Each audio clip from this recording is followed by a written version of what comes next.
Aujourd'hui, on reçoit Romain, alias Manior, pour son livre qui vient de sortir, Les deux pieds en Afrique, aux éditions Scriptura. Alors, il s'agit en fait d'un récit de voyage, on pourrait dire.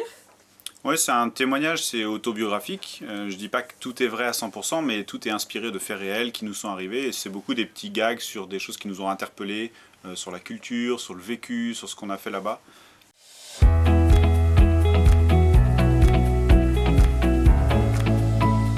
Donc c'est vraiment inspiré de l'année qu'on a passée au Cameroun avec ma femme. Et puis ça vient un petit peu raconter ce qu'on a vécu, ce qui nous a surpris. Alors, il s'agit donc d'un voyage, ou en tout cas d'un séjour d'un an au Cameroun, un peu dans d'autres pays d'Afrique aussi. Dans quel cadre vous êtes parti ? Avec ma femme, on était jeunes mariés et on cherchait à partir en mission. On avait cette envie de partir au loin. On a interpellé plusieurs acteurs de la mission et c'est avec Wycliffe France, que le projet s'est concrétisé. Et on est parti donc en mission pour Wycliffe au Cameroun, qui est une association au Cameroun. Et on a été envoyé par le DEFAP. Le DEFAP, c'est le service protestant d'envoi en mission. En fait, il nous a formés, il nous a accompagnés et on est ainsi parti avec un statut de volontaire. C'est un volontariat de solidarité internationale. Ça permet d'ancrer notre action dans un cadre reconnu, légal, bien organisé, d'avoir aussi une formation en amont et un débriefing au retour.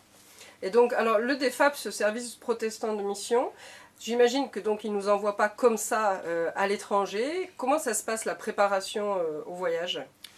On a une semaine à Paris, par exemple, où on se rassemble entre différentes personnes qui souhaitent partir ou qui vont être envoyées. Il y a ce mot d'envoyer plus que de missionnaire. Et on est formé sur l'interculturalité, sur les règles de sécurité, sur des choses à la fois pratiques et à la fois assez psychologiques, de la rencontre, du rapport à l'autre, de la mission aussi, qu'est-ce qu'on va faire, le pourquoi partir. Et vraiment, ça nous a beaucoup aidé. D'ailleurs, j'en témoigne assez facilement dans le livre en disant il y a des petits exercices qu'on nous a fait faire qui, sur le moment, paraissaient peut-être un peu légers ou voire ridicules. Et en fait, lorsque la mission a commencé, lorsqu'on s'est retrouvé au Cameroun, ça prenait tout son sens et on était reconnaissant envers le DEFAP d'avoir été préparé pour ce temps-là. Et donc, c'est avec l'association Wycliffe. Alors, c'est une association qu'on connaît un peu. Il s'agit de traduction de la Bible, c'est ça ? Oui, Wycliffe est un des principaux acteurs de traduction de la Bible dans le monde. Il reste de nombreuses langues dans de nombreuses communautés qui sont vraiment des langues officielles, reconnues par l'UNESCO, etc., qui n'ont aucune portion de la Bible traduite, ou alors juste un ou deux versets pour certaines. Et au Cameroun, par exemple, il y a plus de 150 langues vernaculaires, c'est-à-dire locales pour des communautés, qui sont des langues à part entière. Et Wycliffe au Cameroun mène des projets de traduction de tout ou partie de la Bible dans 50 de ces langues à peu près. Et il y en a déjà entre 30 et 50, il me semble, qui ont déjà le Nouveau Testament ou une partie de la Bible traduite, mais il y a encore beaucoup de travail à faire dans ce domaine. Alors dans le livre, on voit bien, donc il y a des parties récits de voyage ou carnet de voyage, où effectivement tu parles des différentes traductions qui sont en cours. Vous allez dans les communautés, si j'ai bien compris. Comment ça se tisse cette relation avec ces communautés autour de la Bible ? Ce qui est intéressant dans Wycliffe au Cameroun, c'est que c'est uniquement une association de Camerounais. Donc le contact est très facile, ils connaissent leur père, ils parlent pour certains les langues locales. La plupart d'entre eux parlent la langue du village d'où ils viennent. Donc la relation se fait assez facilement. Ensuite, il y a vraiment cette notion de donner à la communauté les moyens d'accomplir ce qu'elle veut avoir et ce qu'elle veut faire. Et l'association Wycliffe ne va pas aider une communauté qui n'a pas le désir vif et qui mobilise des moyens pour traduire la Bible. Elle va uniquement accompagner celles qui veulent mettre ça en place et qui sont prêtes à investir du temps, des moyens financiers, des ressources matérielles, etc. Donc quand le besoin est là, il est exprimé, il est reconnu, le travail est plus facile et ça permet d'amorcer vraiment un accompagnement, une aide, que ce soit à la fois sur la technique, mais aussi spirituelle ou de gestion de projet, pour mener à bien le projet porté par la communauté.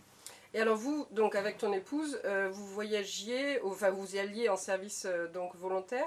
Pour faire quoi exactement ? Qu'est-ce qu'on voit dans la BD ?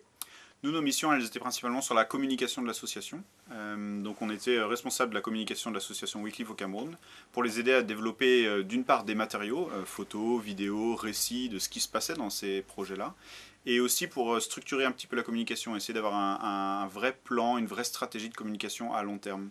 Donc on a essayé à la fois d'être sur ces aspects de forme et de fond pour les aider à mieux communiquer envers les chrétiens au Cameroun et aussi les églises, les communautés qui en ont besoin. Il y avait aussi toute une part vers le gouvernement pour avoir des démarches voilà, d'accompagnement, de recommandation, voire de financement de la part du gouvernement.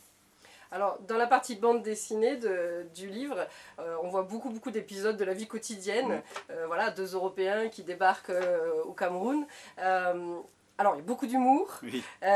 Comment on fait pour pas débarquer comme ça dans un pays de manière trop coloniale, voilà, le blanc européen qui débarque. Alors oui, il trouve tout exotique, mais comment faire pour pas... Je pense que déjà, il faut avoir envie de la découverte, il faut avoir envie de s'intéresser à une culture différente de la sienne. Et vraiment, on s'est inscrit dans cette démarche de vouloir voir, vouloir comprendre, ne pas hésiter à poser des questions. Et ça demande aussi beaucoup d'humilité, même si on l'a apprise au fur et à mesure et on l'analyse peut-être avec un peu plus de recul. Mais l'humilité de ne pas porter un jugement a priori, peut-être de déconstruire les a priori qu'on peut avoir sur un pays africain, sur une ancienne colonie française, et d'accepter d'oublier un petit peu tout ça pour découvrir plus au premier degré ce qui se passe réellement, ce que c'est vraiment que le Cameroun. On a eu aussi la chance de passer un petit peu de temps au Sénégal, Togo, Bénin.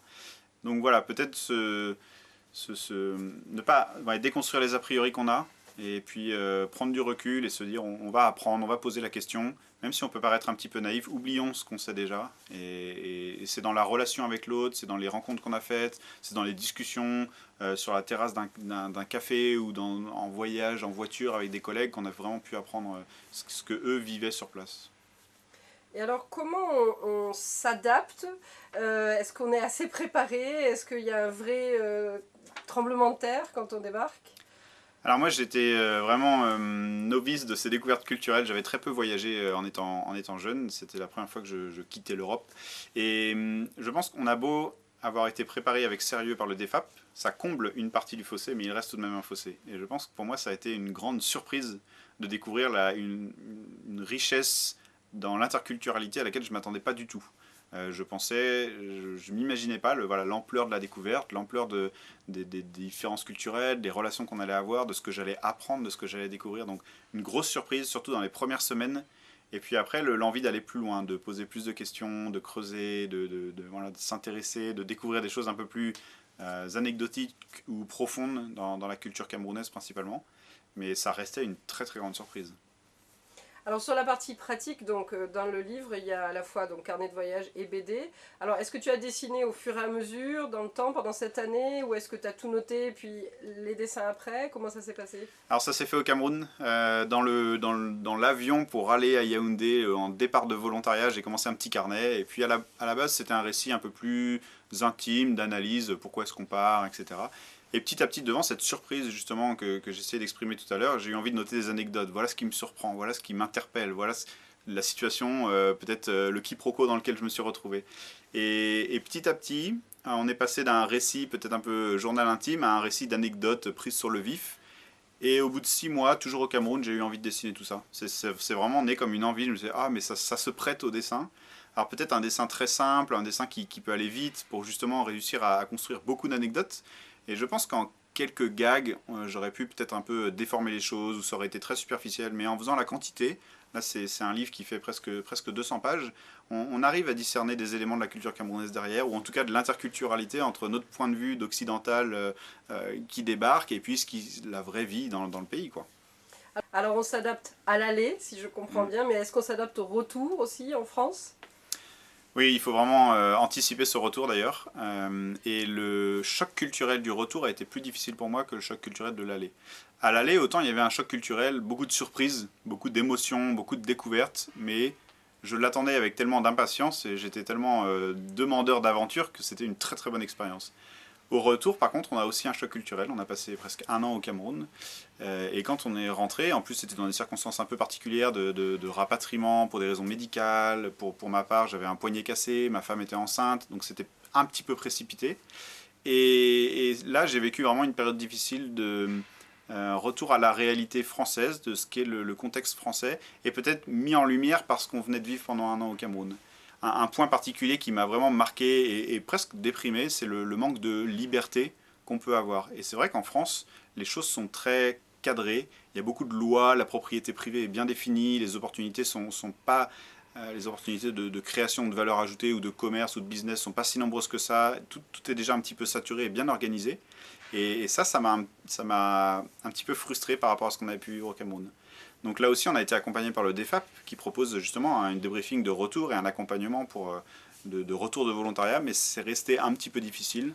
Et puis après, voilà, en passant sur d'autres opportunités professionnelles, la vague s'est passée. Mais ça m'a aussi surpris de ressentir un choc culturel pour le retour dans mon propre pays, dans ma propre culture. Merci beaucoup Romain, à bientôt.